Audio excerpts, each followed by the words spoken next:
Hello there, Drew Hanish of Whiskey Lore, and time for a Matchup Monday, and a unique Matchup Monday, because I'm actually going to not be tasting whiskey today.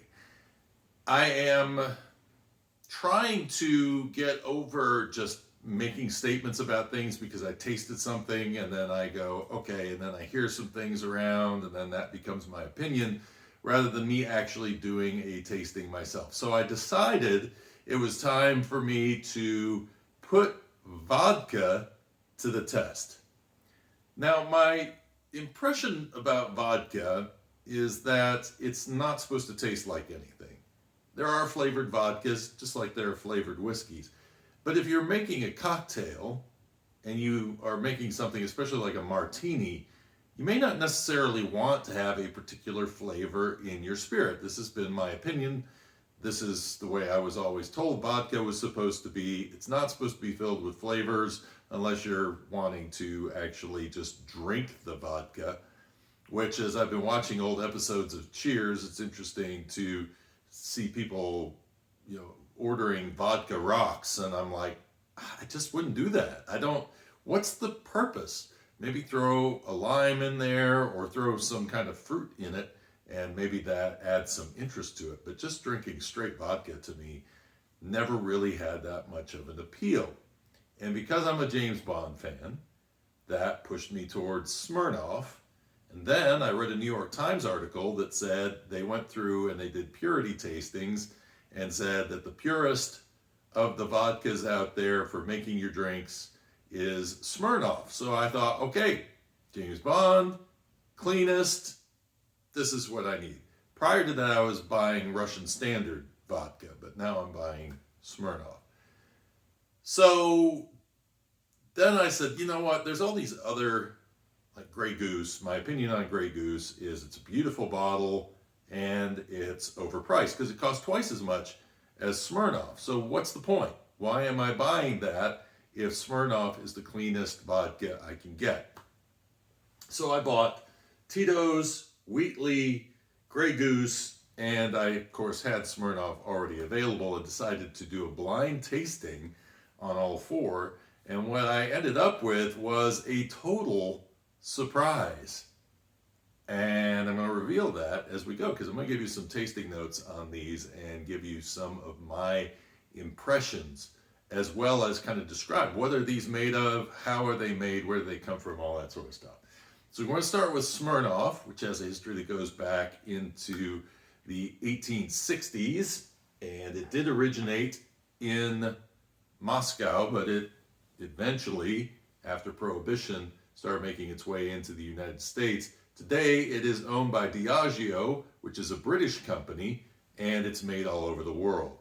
This, as far as I can tell, comes from New York. So this is column still distilled. It is distilled 10 times, whatever that means. And I say whatever that means because sometimes these numbers of distillations are a little bit, they can fudge the numbers a little bit.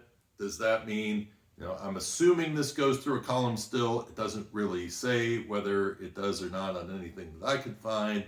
Officially, I see people speculating that it's made on a column still, and I would assume that it probably is.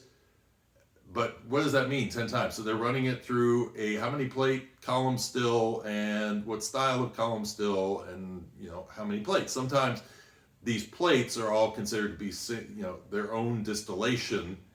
And so that's how you can sometimes see a fudging of the numbers. So 10 times distilled. It is made out of corn and it is charcoal filtered. In fact, as I understand, and again, this could be back to marketing, but the Smirnoff was really a pioneer in charcoal filtering. But we talk about filtering and the fact that that goes potentially all the way back to Africa, purification of water, those kinds of things. So take that as you will. All right. So what is Smirnoff going to be like? And on the nose, I probably smell more of the glass than I smell any liquid. This makes a great Vesper Martini, by the way. I cannot complain about it, but I was interested to see if there would be another vodka that might be better.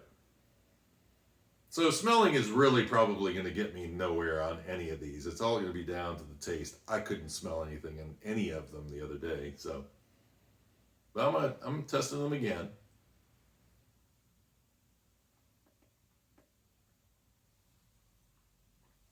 Hmm.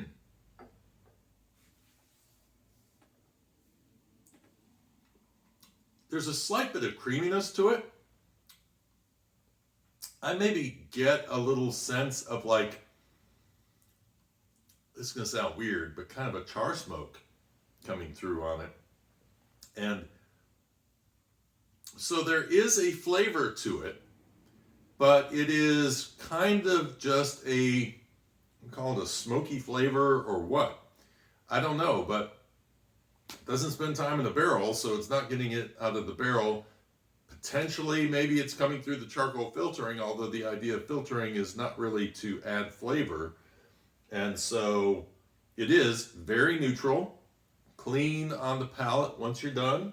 And the way I would use this is in mixing anything, honestly, as a good quality spirit. It's got a nice mouthfeel to it, you know, so it's not going to detract or make your cocktail more watery. So I think it works well for that. And, you know, martini, the drier the better. Well, then, you know, this is going to be something that's going to be enjoyable to drink. So that is Smirnoff. The next one we're going to do, you Kentucky folks will know this one.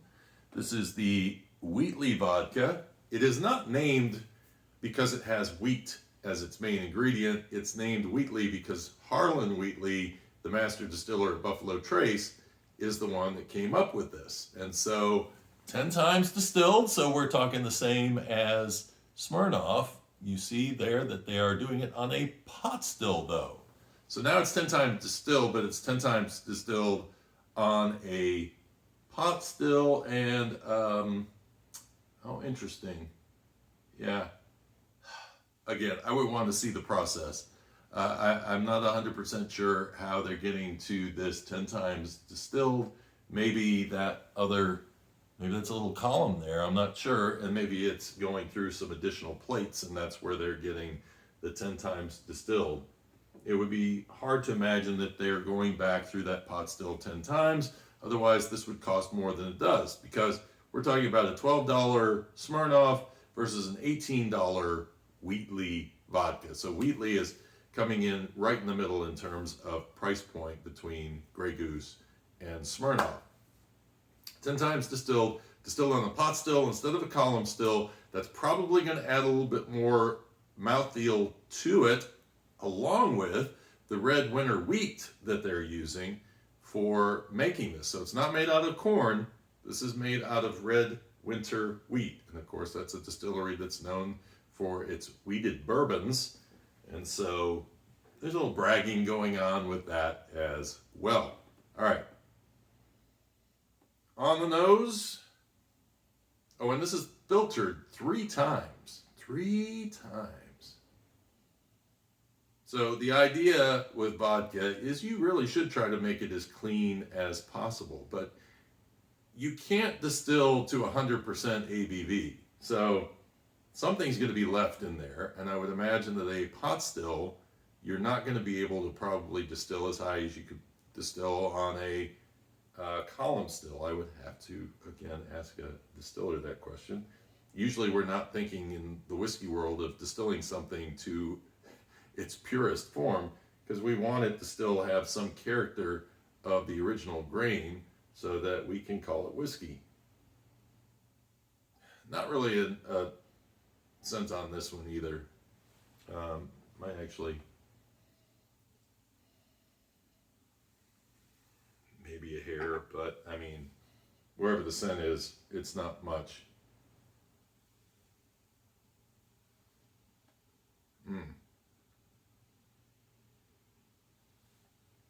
This does have a little bit of a heavier mouthfeel to it. I get little citrus notes off of this. Still very clean though, still very clean. I get a sense of grain. In here, I do get a sense of grain, which I don't get out of the Smirnoff. Ooh, and then a little gluey note at the end, which is kind of interesting. And that's something that I don't know where that would come from, but again, we're just drinking a distillate here. It's amazing though, you know, these have actually, I would think vodka would be almost offensive in some ways to drink. This is 40% ABV. You know, I mean, you're just drinking alcohol. This is 41%. But, you know, as these go, honestly, I could drink them like they are. I don't know why. I've always mixed something in them. So it's kind of interesting to sit here and drink them, experience a mouthfeel, and try to figure out the differences between the two. So I think that I could easily use that Harlan Wheatley vodka for my Vesper martinis because it has a little citrus note, and I make Vesper martinis where you put some lemon in it. So it's just gonna probably not get in the way. It's not gonna detract. So as a drinker, I would say this is okay. I would probably prefer it maybe a hair over the Smirnoff, but it's not leaps and bounds. And as a mixer, I definitely think that it's adequate for doing that. All right, the next one that we're gonna do is Tito's. Now this is a corn vodka the same way that Smirnoff is a corn vodka, but this is made in pot stills. Okay, so we're expecting a little more mouthfeel. This is only distilled 6 times, which may add a little more flavor to it, you would think, because it's not being distilled as much. It is filtered, and it comes out of Texas. It is actually from the distillery that was first built in the state, the return of distilling to Texas, as I understand it. And so Tito Beverage is the man that started it, and he's out of San Antonio, so native Texan. I think I actually do get a little bit of a, yeah. It's not that you know what's interesting is that this actually makes this smell a little bit more citrusy. I think this one, it smells of the absence of smell, if that makes any sense whatsoever. This is a really interesting experiment. Okay.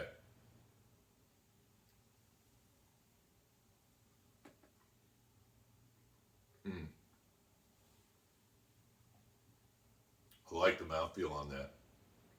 There's definitely more flavor in here.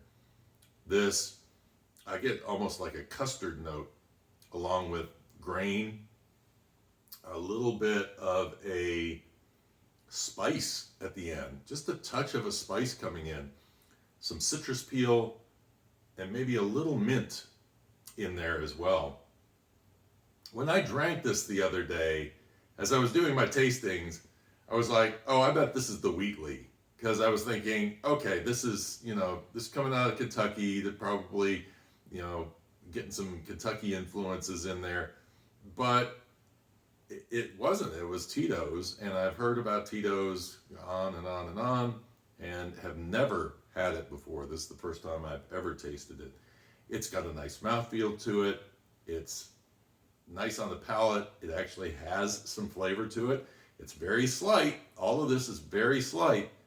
But I would probably be less inclined to use this in, say, a Vesper Martini because of the of that custardy and grain note coming through a little bit more on this than on the other ones. So it's not 100% clean. Instead, what I would do with this is I would drink it.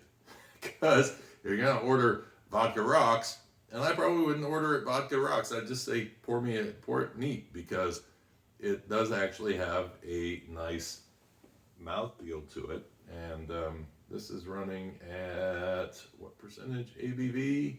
Well, that says gluten-free. You're distilling the gluten out, so 80 proof on that one. All right, and let's go on for the last one. Now the Tito's is around $18 a bottle too, so comparable to the Wheatley. So the question is now, are we gonna pay for a fancy bottle here, or is this superior, and how is it superior? What makes this superior? So this one is also 40 ABV, and you know, those who are like, you know, why pay that much for vodka? Let's see. All right, so this is actually distilled through a column still. They say it's distilled one time through a column still. But again, what are we talking about in terms of the build on this column still? Because they've said that this is a unique design for them in terms of how they've made this column still.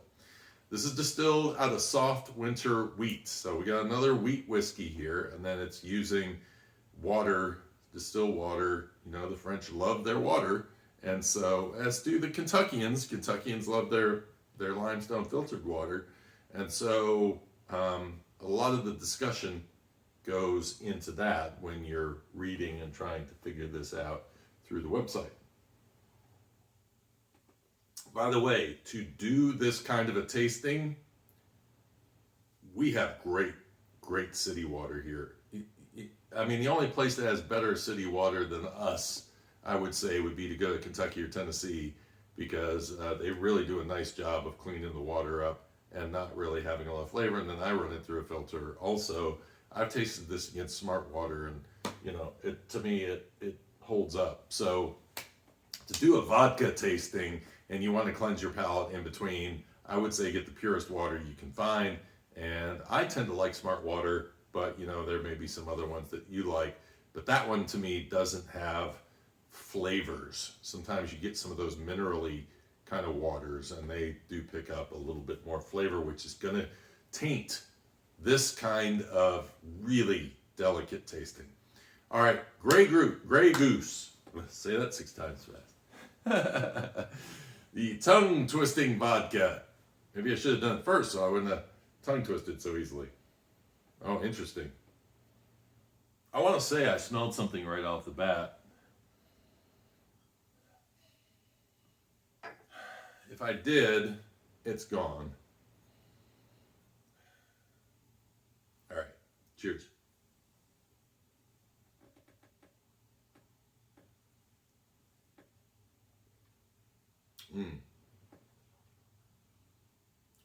This one is not got as much body to it. So the mouth feels lighter on this. And it does have flavors. And the flavors I'm kind of getting out of it, again, a little grain note, some lemon, some custard, and a little licorice coming through too, just a hint. And again, on that finish, I'm getting a little bit of a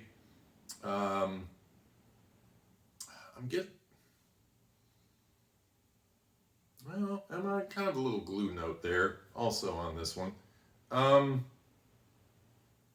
it's dry, and honestly, I almost can taste this surrounded by olive. That's what I got the other day. I thought if I'm going to make an olive dirty martini, I'm probably, if I wanted to spend the extra money, I could purchase this. But honestly, between these two, I'm going to do a rapid fire taste, and I'm going to taste this versus the Smirnoff, because if I'm going to pay twice as much for this, I would want it to be significantly different. You know, I wouldn't want to go, okay, there's a real advantage to me making, say, a dirty martini with Grey Goose over Smirnoff. Let's see what happens. All right, I'm gonna start with the Grey Goose because I've tasted it recently.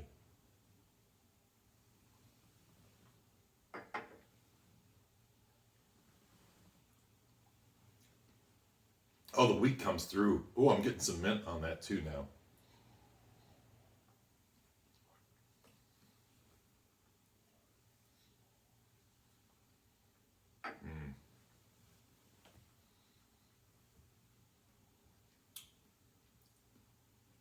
Nothing. Nothing. No, I mean, that's vodka to me. These all have something going on in them. So I am convinced at this point that Smirnoff really is the best if you're just looking for something that is totally neutral.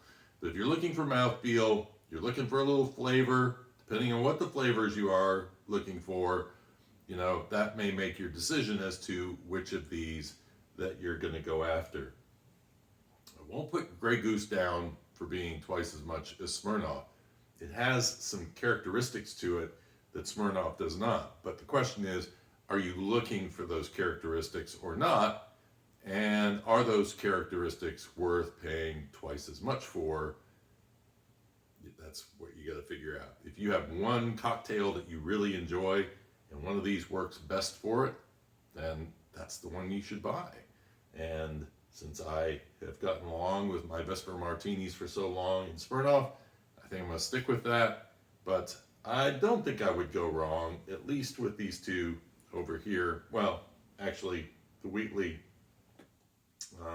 not sure on the Titos, but I may experiment with that. I hope you enjoyed this. Hey, you know what? We got to keep learning, and I have to get past the point where I'm just saying the same things that I'm hearing from other people. I got to test it for myself and know, so I can speak with confidence and say, hey, this is why I like this one. This is why I like that. Because after doing this, honestly, I might go buy a bottle of Tito's because I kind of like the flavor of it. And it would be nice to maybe have a vodka that I could show people and say, here's what you might consider a sipping vodka versus one that you're using exclusively for mixes.